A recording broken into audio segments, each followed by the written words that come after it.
Hey guys, if you've stumbled across this video, I'm guessing a lot of you are having the same problem that I'm having with my Silverado. You probably have a check engine light come on. If you have a scanner, you can scan it, and usually it'll come up with this code. If you're having the same problem, it's a P0449. And now you ask, what could that code actually mean? Well, a lot of the times what it means is you have some kind of leak with your EVAP system. So today I'm going to go over how to diagnose if you have the problem with the EVAP system and how to possibly fix it. I'm going to try to go step by step the best I can to show you guys one of the easiest ways to fix it. Okay guys, like I was saying before, the code that should come up if you have the EVAP problem, it's your canister that holds the charcoal that's supposed to keep basically like emissions, any evaporating gas from escaping from your gas tank and going out into the atmosphere and causing pollution. So what you'll get is the P0449 code, and it'll be, if you could see right there, it's showing that the code has showed up multiple times. I tried to erase it, but since it's coming up multiple times, it means it's not a glitch in the system, and I actually do have a problem with the EVAP canister. So once you realize that this is the code you're getting, you can do a little bit of research. At first, I was also getting another code that was for the gas cap.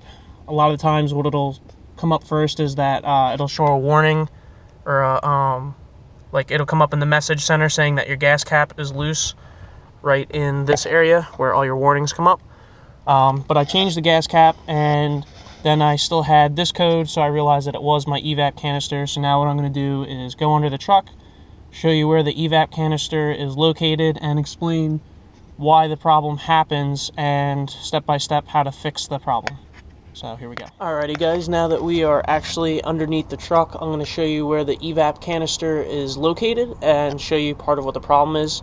To better help you find the EVAP canister, you want to crawl underneath the back of your truck.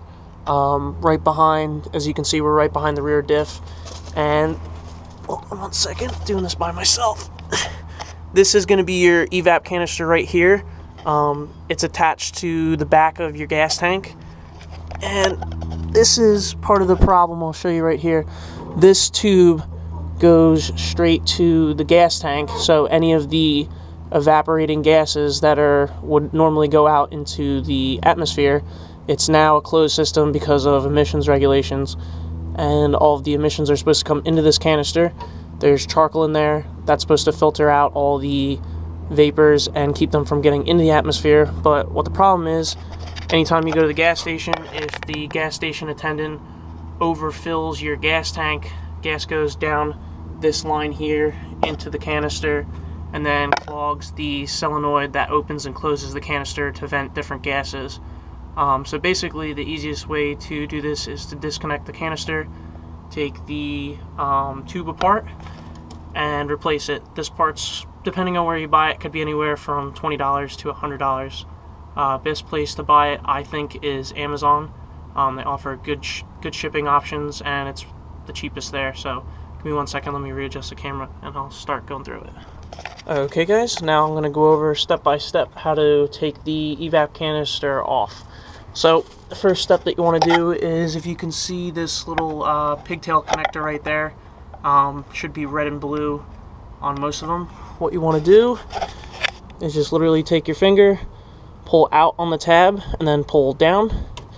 And you just have to be really careful, because if you have an older truck like me, mine's a 2005, sometimes the plastic breaks.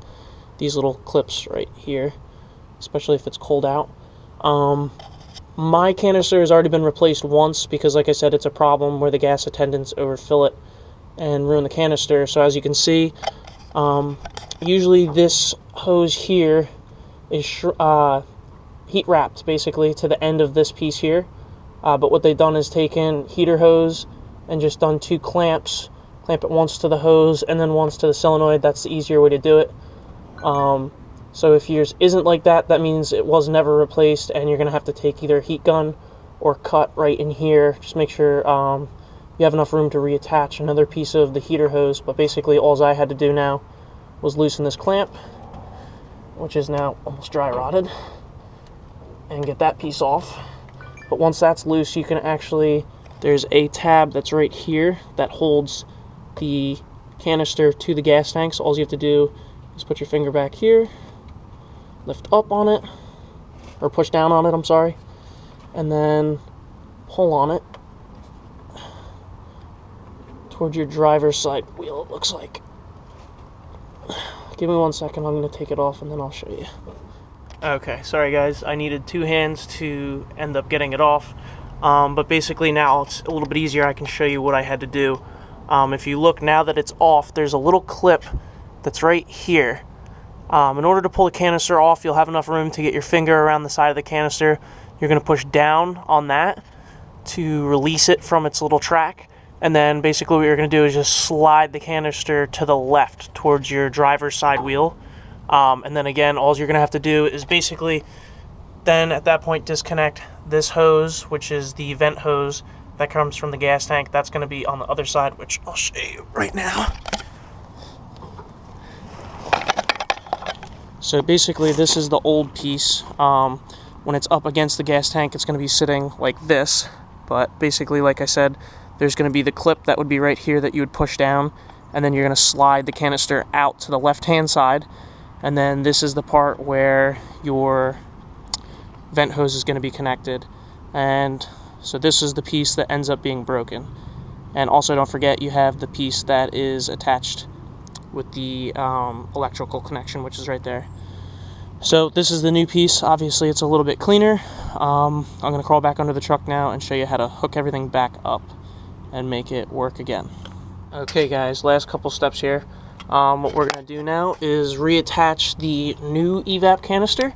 So as you can see, we have the grooves on the back of ours, just like the old one. This is the new one. So all you're going to do is take it, match it up with your grooves up top, and then just slide it right back on. You might have to wiggle it a little bit just till it passes that clip there. And you hear there's an audible click that you'll hear when it's all the way in. Then basically what you want to do is take your vent hose, hook that back in, and like I said, mine was already replaced once, so I have these little clamps that tighten this piece of heater hose down. And then so I'm going to put that back on. I'll tighten it in a second when I can put the camera down. And also, very important, do not forget to reconnect your electrical connection, because this is what actually activates the solenoid inside of these canisters to open and close the canister, which is really important. If you don't connect this back up, you will still have a check engine light. Same thing with this hose. You have to make sure it's extremely it's on there extremely good, because if any gases are escaping, it's going to show that there's a vacuum leak and the check engine light won't go away. So I'm going to tighten these real quick, and then I'll show you guys everything all set up, and then I'll show you how to erase the check engine code. Okay guys, like I said, now I have everything all set up for the new one. Like I said, the main 3 steps that you have to do is slide the canister back on. You're going to go from the driver's side to the passenger side when you slide it on. Make sure there's an audible click. Retighten your vent hose. Like I said, mine was already done, so they have some heater hose with some clamps instead of your typical clamps, which are kind of like a squeeze clamp. Sometimes you have to heat them with the heat gun to get them on and off. This is the easier way to do it, is to just cut this hose, add a piece of heater hose with 2 clamps. The heater hose is a couple bucks for like 10 feet. And these clamps are literally like 20 cents a piece. So that's one of the easier ways to do it. And also, don't forget your electrical connection. So now I'm going to go back in and clear the code and let you guys know what happens. Okay guys, I am now back in my truck, and as you can see, I have the key turned to the on position and the check engine light is still on. If you see this, don't freak out, because the system basically has to reset itself. It's easier to do it with one of these pocket scanners. These are between 40 and 60 bucks. They're really helpful. So what you want to do is scan your truck again. It's going to take a second. It's going to read the code. Should come up with the same codes. There it is, the P0449. So what I'm going to do is just erase that code. It's going to ask to erase. I'm going to hold erase. Okay, done. now you realize that your check engine light is gone. So what I'm going to do is unplug it, open the door, take the key out, close the door, basically reset everything. My radio is going to shut off. Now what you want to do again is turn it back on, start the truck, and now the check engine light is gone. If you start the truck again and your check engine light comes back on, or still on after you reset the code, what the problem probably is that you didn't tighten the connections for the vent hose good enough. So just go back under, make sure everything is nice and secure. But don't forget, don't tighten it too much if you're using those little clamps, because the pieces are plastic, especially if it's cold outside. You can actually crack the stem piece.